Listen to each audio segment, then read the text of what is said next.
Jadi kalau dibilang apa itu narkoba, narkoba itu kan singkatan. Singkatan dari narkotika, psikotropika, dan zat adiktif lainnya. Jadi kalau narkotika beda sama narkoba, enggak. Narkotika itu bagian dari narkoba, tapi enggak ada perbedaan. Oh, nggak ada perbedaan ya? Benar. Jadi narkotika itu bagian dari narkoba. Kan tadi narkoba itu singkatan. Iya, narkoba itu. Narkoba itu sebenarnya awal diciptakan bagus ya. Untuk misalnya nih, ketika kita mau operasi untuk mengurangi rasa sakit, kita pakai zat-zat pengurang rasa sakit. Contohnya kayak zat-zat yang efeknya itu depresan. Depresan itu membuat rasa sakit itu berkurang, kayak gitu. Dan seandainya juga ada juga kayak menambah stamina atau semangat, itu dia yang efek dari narkoba itu stimulan. Tapi dengan dosis-dosisnya udah ditetapkan, gitu. Dan kebanyakan masyarakat ketika merasa stres nih misalnya, dia stres, terus dia ambil narkoba yang membuat efek depresan. Depresan ini membuat stres, membuat capek, itu jadi hilang, rasanya lega kali, plong gitu. Kayak semua masalah hilang.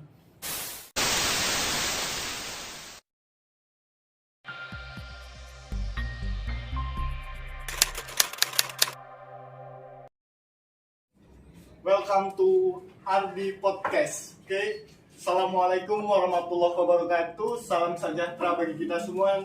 Dan kembali lagi ke Ardi Podcast. Kali ini kita kedatangan tamu nih. Salah satu tokoh pemuda yang cukup fenomenal di Kecamatan Namurambe. Salah satu organisasi yang besar, yakni Gerakan Nasional Anti Narkoba.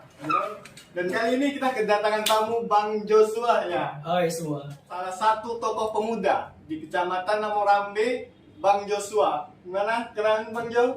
Oke, baik. Terima kasih Bang. Kenalin teman-teman semua, nama aku Joshua Sepu. Sebagai Sekretaris Jenderal dari Organisasi Granat Kecamatan Namurambe. Dan saat ini lagi menempuh jenjang pendidikan S2. Maju Bang. Kayak mana tuh Bang Granat? Coba cerita sedikit Bang, Granat itu gimana? Oke. Nah, Granat ini sendiri ya, ini merupakan organisasi masyarakat yang pusatnya itu udah ada di Jakarta dan didirikan oleh Bang Hendrik. Kalau saya manggilnya Bang. Dan kemudian mulailah menjalar ke seluruh Indonesia. Dan kali ini ya kami dari DPAC Namurambe dibentuk. Kamilah penggagas awal Granat dari Namurambe itu didirikan. Dan beberapa seksi yang diganti-ganti orangnya, tapi kayak saya sebagai sekretaris jenderal dan juga Bang Gabe sebagai ketua Granat DPAC itu belum pernah ganti. Tapi yang lain beberapa udah ada pergantian. Dan Granat DPAC Namurambe ini ada kerjasama sama DPRD Sumut. Paten Bang. Dalam sosialisasi Perda Sumut tentang penyalahgunaan narkotika. Nah, kalau kayak gitu Bang, untuk Granat ini apa aja itu dia Bang, kegiatan-kegiatannya? Kegiatan Granat ini bisa dibilang kayak misalnya ya, kayak yang udah pernah kami lakukan itu olahraga bareng ya, ngajak masyarakat itu olahraga bareng. Kemudian juga sosialisasi pastinya, dan juga membantu mensukseskan program-program pemerintah sebagai perpanjangan tangan ke masyarakat Namurambe. Oh berarti inti apa kayak mana Bang kalau untuk Granat ini berarti dia lebih ke pemberhentian penyalahgunaan narkoba gitu ya? Iya benar, bisa dibilang kayak gitu. Tapi kali ini kita udah ada program yang baru kita buat, itu rumah aspirasi Granat. Jadi teman-teman yang udah sempat jadi penyalahguna, seandainya bingung mau direhab gimana, itu bisa melalui kita gitu. Nah jadi gini Bang, kan ini kita sedikit kita ulas sedikit apa sih itu narkoba gitu Bang. Emang ada nggak sih perbedaan antara narkoba dengan narkotika? Itu gimana itu edukasi untuk masyarakat kita itu? Oke. Jadi kalau dibilang apa itu narkoba, narkoba itu kan singkatan. Singkatan dari narkotika, psikotropika, dan zat adiktif lainnya. Jadi kalau narkotika beda sama narkoba, enggak. Narkotika itu bagian dari narkoba, tapi enggak ada perbedaan. Oh, nggak ada perbedaan ya? Benar. Jadi narkotika itu bagian dari narkoba. Kan tadi narkoba itu singkatan. Iya, narkoba itu. Nah, kalau narkotika sendiri ini apa ya? Bisa dibilang kayak stimulan atau juga bisa dibilang kayak yang membuat kecanduan, bisa juga membuat sebagai depresan gitu. Jadi ada istilah-istilah khususnya efek-efek dari narkotika ini sendiri gitu. Jadi nggak ada sih beda. Dia bagian dari narkoba. Terus Bang kalau memang narkoba ini apa memang betul dia efek buruknya doang yang ada, atau entah pun narkoba itu ada yang bagusnya gitu kayak kan karena kan pandangan masyarakat mengenai narkoba ini pasti dia arahnya ke buruk aja gitu. Itu gimana, Bang? Jadi narkoba itu sebenarnya awal diciptakan bagus ya. Untuk misalnya nih, ketika kita mau operasi untuk mengurangi rasa sakit, kita pakai zat-zat pengurang rasa sakit. Contohnya kayak zat-zat yang efeknya itu depresan. Depresan itu membuat rasa sakit itu berkurang, kayak gitu. Dan seandainya juga ada juga kayak menambah stamina atau semangat, itu dia yang efek dari narkoba itu stimulan. Tapi dengan dosis-dosisnya udah ditetapkan gitu. Dan kebanyakan masyarakat ketika merasa stres nih misalnya dia stres, terus dia ambil narkoba yang membuat efek depresan. Depresan ini membuat stres, membuat capek itu jadi hilang, rasanya lega kali, plong gitu. Kayak semua masalah hilang. Jadi ketika mereka udah makan itu sekali aja, jadi kan efeknya kecanduan. Efeknya kecanduan. Apalagi belum lagi mental masyarakat sekarang itu mental, kalau aku bilang ya, itu mental tempe. Mental tempe. Iya, Kemana pula itu mental tempe? Jadi ketika dikasih masalah bawaannya langsung depresi, langsung down gitu. Dan lari-larinya ke narkoba karena dia nggak bisa memotivasi dirinya sendiri. Frustasi lah dia, frustasi banget dia. Bener banget. Bener. Apa gitu Bang, ciri-ciri apa jenis-jenis narkoba rupanya? Kalau jenis-jenis narkoba kembali ya, tadi kan itu ada 3 ya. Narkoba itu ada narkotika, psikotropika, dan zat adiktif lainnya. Nah, narkotika itu dia yang membuat efeknya itu lebih semangat. Itu narkotika. Menghilangkan kesadaran. Jadi kayak kita nggak mudah capek. Itu narkotika. Sedangkan psikotropika itu lebih ke pikiran kita nggak bisa kendalikan lagi. Itu kalau psikotropika. Berarti agak nge-fly lah dia. Iya, agak nge-fly dia. Dan kalau diajak ngomong itu udah nggak nyambung, dia juga sering merasa misalnya dia pengen jadi polisi. Tapi ketika dia pakai narkoba jenis psikotropika, dia bakal merasa jadi polisi. Nah itu dia efeknya. Kemudian ada bahan zat adiktif lainnya.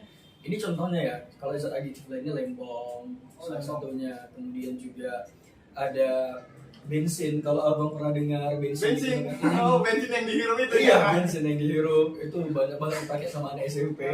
Bensin. Kemudian juga tai lembu, kalau abang pernah dengar juga. Tai lembu juga paten nih. Tai lembu juga dihisap gitu sama anak-anak karena memang bisa buat efek ketagihan. Dan yang paling sering dipakai sama masyarakat dan dianggap kayak itu hal yang lumrah, kayak rokok tua juga. Kopi itu satu. Berarti kopi ini ada efeknya juga ini ya? Nah kan tadi bahan zat adiktif. Adiktif itu kan adiktif dari bahasa Inggris itu artinya buat ketagihan. Ini juga buat ketagihan. Iya pas pula ya buat ketagihan. Minum dulu Bang kopi dulu. Iya bisa. Nanti lanjut aja. Nah kan ini tadi berarti dalam tiap jenisnya itu dia memberikan efek yang beda gitu. Beda. Nah Bang kemarin dulu ya pernah dengar itu dari ada ya beberapa anak SD yang sengaja dimasukkan gitu ya. Nah pokoknya itu kayak mana tuh Bang ceritanya? Nah gini ya, awal narkoba makin marak itu ketika para pengedar mencari peluang lain gimana caranya agar konsumen mereka bertambah. Nah, jadi mereka mulailah menjalar ke arah SD dan SMP karena ini orang-orang yang masih polos dan masih tahu dia masih enak untuk dimanfaatkan. Jadi dibuat dalam bentuk permen, ada juga dalam bentuk snack tapi bumbu-bumbunya dikasih serbuk ganjen dan lain-lain. Jadi nanti efeknya bakal ketagihan sehingga mereka bakal beli barang dari itu awal-awalnya. Awalnya berarti mereka gak dikasih sedikit lah gitu ya. Dikasih sedikit dan gratis. Dan gratis. Nah berarti kan banyak juga Bang dari narkoba ini tentu banyak melahirkan efek-efek nih kayak misalnya entah dia mencuri atau lain sebagainya. Nah itu gimana dari orang abang itu dalam rehabilitasinya atau kayak mana memandang granat itu? Jadi gini ya, kan semenjak saya gabung di Granat, saya jadi pengamat untuk aktivis lah di bidang narkoba. Aktivis bidang narkoba. Dan yang saya lihat tuh banyak banget yang misalnya nih dia masih muda, setelah dia makin narkoba prestasinya turun, ya kan, dan juga makin acak-acakan, abal-abalan gitu, bau banget badannya karena orang yang udah pakai narkoba itu malas mandi. Iya. Cenderung malas mandi, matanya sering merah karena mereka susah tidur. Kemudian juga susah kerja. Karena kayak orang narkobaan itu kan, kalau mereka mengerjakan sesuatu hal secara berulang, mereka merasa itu membosankan, jenuh. Jadi mereka nggak bisa melakukan sesuatu yang berulang. Mereka suka melakukan sesuatu yang random yang buat mereka senang. Misalnya nih kemarin saya ada ketemu sama pemuda dari Patumba, gitu. Dia pemakai. Jadi dia minta dicarikan kerja. Ya, oke, kita tempatkan di kerjaan ini kan. Dalam 3 hari dia kerja, dia jenuh karena dibilang capek lah ngangkat gini masa aku jadi kayak gini. Seharusnya kan wajar kan kalau kita tamatan SMA ngangkat di pabrik itu wajar. Dipindahkan lagi dia ke toko penjualan ikan. Dalam waktu 1 minggu dia jenuh juga, bosan juga. Nah kayak gitu, memang orang pemakai itu gak bisa atau susah kerja karena mereka merasa udah bosan. Dan ujung-ujungnya apa? Cara paling cepat dan random, pekerjaan yang paling cepat dan random itu adalah mencuri. Iya. Mulai tuh ya. Itu paling cepat dan random, ya kan? Dan ya dia bisa lakukan kapanpun dan dimanapun, kayak gitu. Dia nggak mesti datang satu tempat secara berulang-ulang. Dia nggak jumpa sama satu orang secara berulang-ulang. Ya, pasti. Jadi dia bahagia aja. Gitu. Dan prosesnya cepat, makanya kayak dia pemakai misalnya. Aku punya HP yang aku beli ini 6 juta, tapi aku jual karena aku butuh narkoba, aku jual 500.000. Cepat ya. Karena aku butuh, jadi apapun bakal aku lakukan, makanya butuh, ya kan? Dia nggak bisa kerja, jadi apa yang dia punya bakal dia jual. Nah itu yang pemuda, tapi ada yang udah nikah. Nah ujung-ujung yang udah nikah, kalau kita perhatikan rumah tangganya udah gak harmonis lagi. Anaknya aja tuh sering dipukuli. Jadi ketika dia lagi sakau atau lagi gak dapat nih narkoba, ujungnya dia bawaannya marah-marah. Bener, dia bakal bawaannya marah, emosi, mukul, dan dia merasa puas gitu. Puas dia. Karena kalau misalnya kita pakai narkoba itu kan dia bakal mengikat di darah kita ya. Itu dia narkoba. Mengikat di darah. Makanya kalau kita pernah lihat orang nyayat sayatnya. Terus dihisap gini kan. Nah, jadi ketika dia marah, darahnya kan itu panas dan bergejolak kan. Jadi peredaran darah makin cepat. Jadi narkobanya itu makin lama makin terasa. Jadi kalau dia marah-marah dia merasa bahagia gitu. Mukuli orang juga dia merasa dia bahagia gitu. Makanya nggak bisa sembarangan ditantang kalau orang udah pecandu. Dia nggak takut mati soalnya. Nggak takut mati, dia kalah lagi dari sialan ya. Nggak takut mati. Dan ya udah nggak ada harmonis lagi, istri juga dipukul dan ujung-ujungnya sampai kerja istri. Oh, berarti banyak lah ya dan bang efeknya, entah dia kalau dari pemuda dia ngefek ke beberapa ngefek ke pergaulannya, pekerjaannya, bahkan kalau di pernikahan pun bahkan ngefek ke keluarganya juga ya. Kalau gitu bang, ada nggak dia ciri-ciri khusus yang memang kadang menggambarkan ini udah pasti narkoba ini ya? Gitu, ada nggak ciri-ciri khususnya? Oh ada, itu udah pasti ya. Dan yang paling kelihatan kalau yang dari saya lihat itu dari raut muka. Raut muka. Satu orang yang pakai narkoba itu suka gini ya bro. Ya apalah itu namanya. Aku nggak tahu kemudian apa tuh gini. Dia merasa kayak bibirnya selalu kayak kering, kemudian kayak ada sesuatu di lidahnya. Kayak nyangkut gitu dia. Iya, gitu. Kayak nyangkut dia. Nah, gitu deh. Ya, Kayak itu sesuatu. Nah, itu salah satu. Baru kemudian orang narkoba itu ini matanya mulai merah, lebih merah dari kita yang biasa. Lebih merah dari kita yang biasa. Pakai mata panda gitu kali ya, Pak? Bukan? Matanya yang merah, mata panda kan hitam. Kantong matanya hitam. Tapi kantong mata hitam itu nggak semua. Tapi kalau matanya merah itu cenderung kayak berurat-urat dia gitu. Karena efek kebahagiaan yang berlebihan ataupun kesedihan yang berlebihan yang dia rasakan gitu. Kemudian juga bau badannya itu bau banget. Karena dia nggak suka mandi. Orangnya makin apa nggak mau mandi dia. Dan yang sering juga itu kehilangan.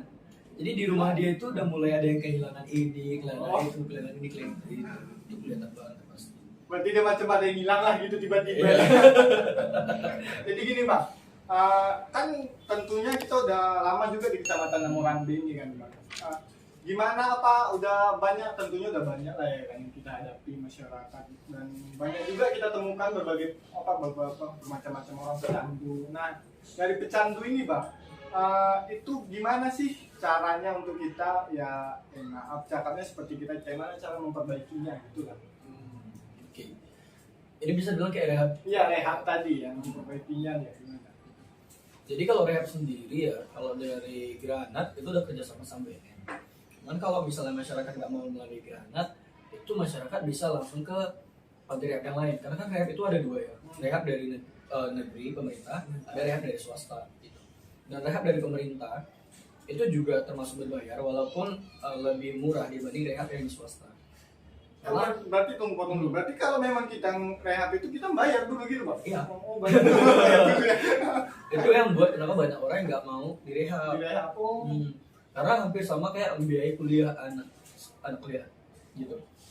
Biayanya ya, kalau misalnya kita di negeri, ada nggak yang gratis? Ada. Kalau yang gratis ada.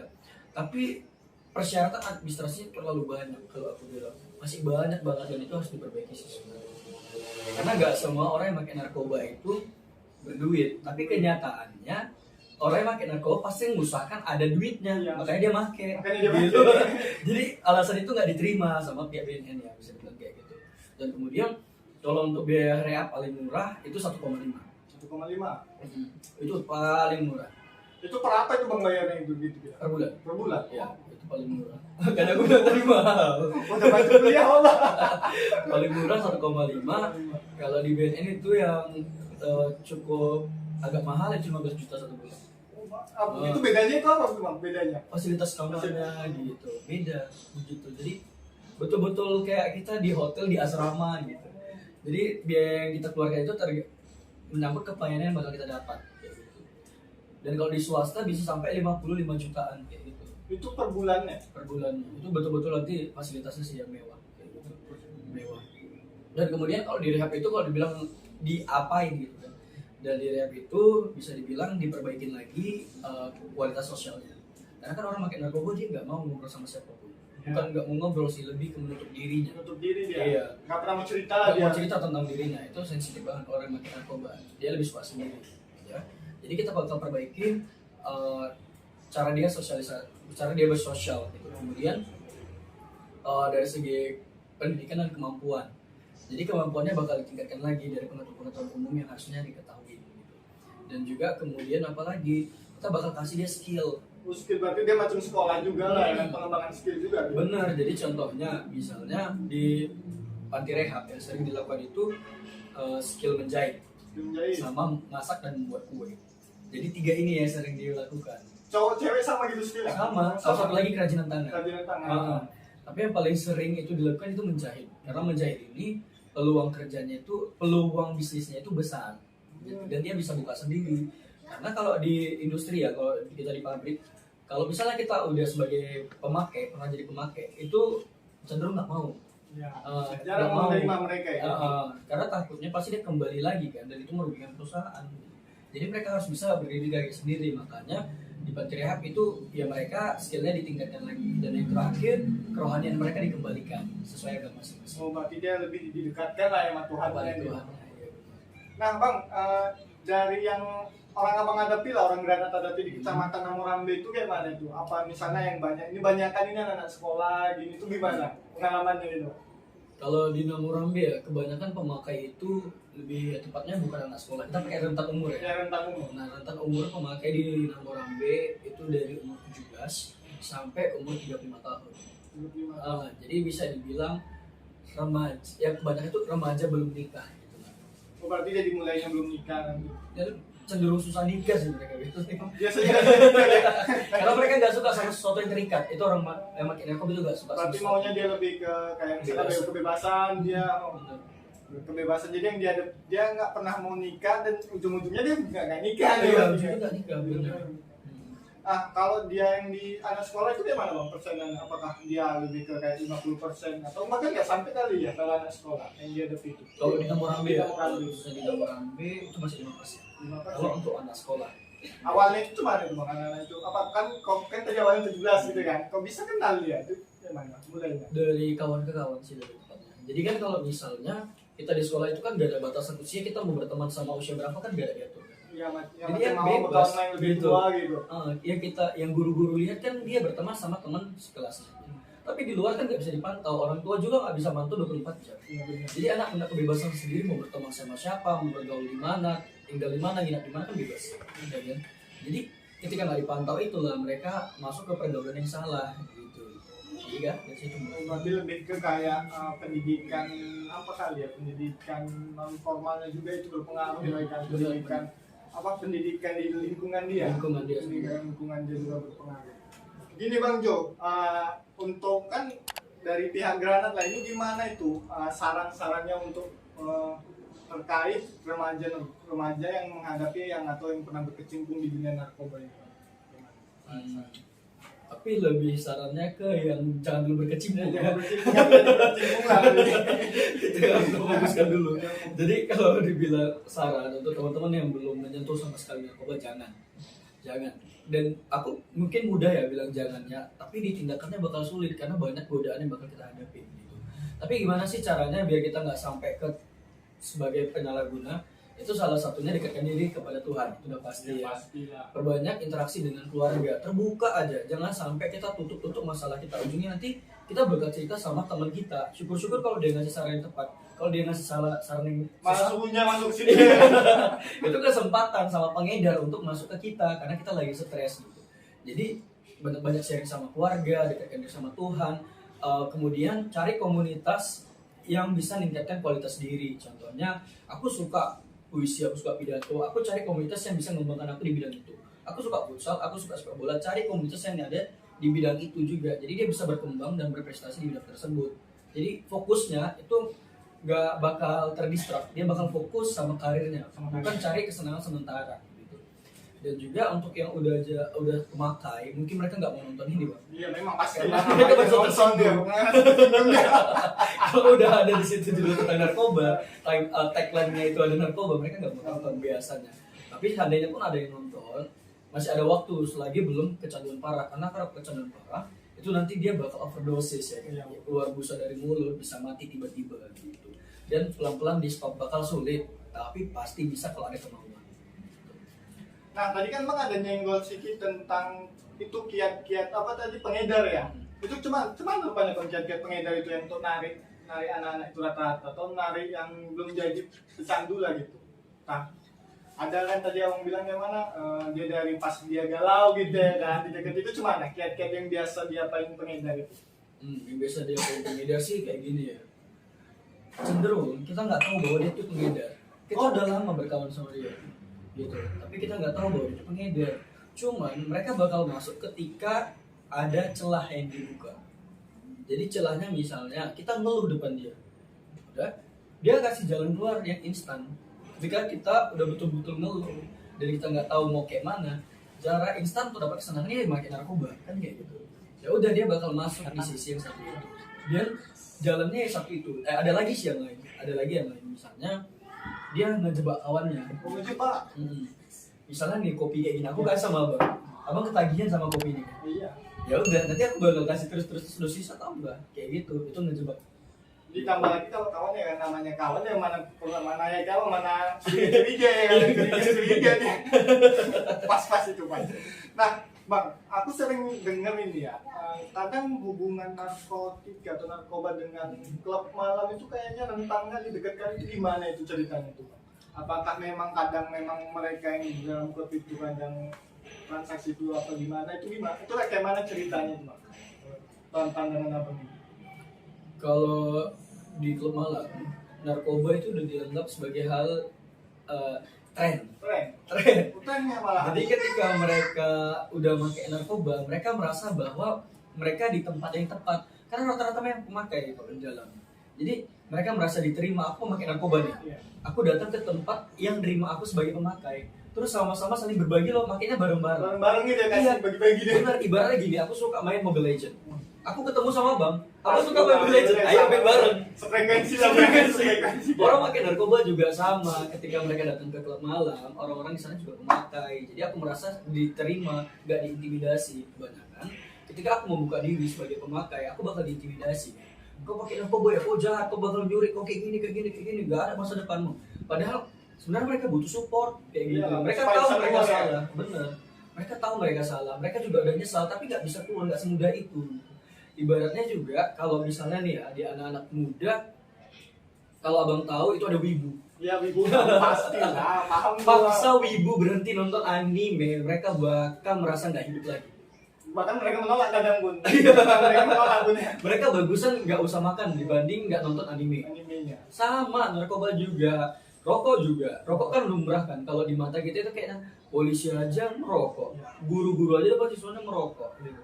Nah, rokok juga sama, paksa mereka untuk berhenti merokok. Mereka lebih milih nggak makan. Oh, daripada berhenti itu tadi ya. Sama orang makin narkoba juga, dan mereka tahu itu salah. Mereka udah terintimidasi juga, mereka dikucilkan juga di lingkungan masyarakat.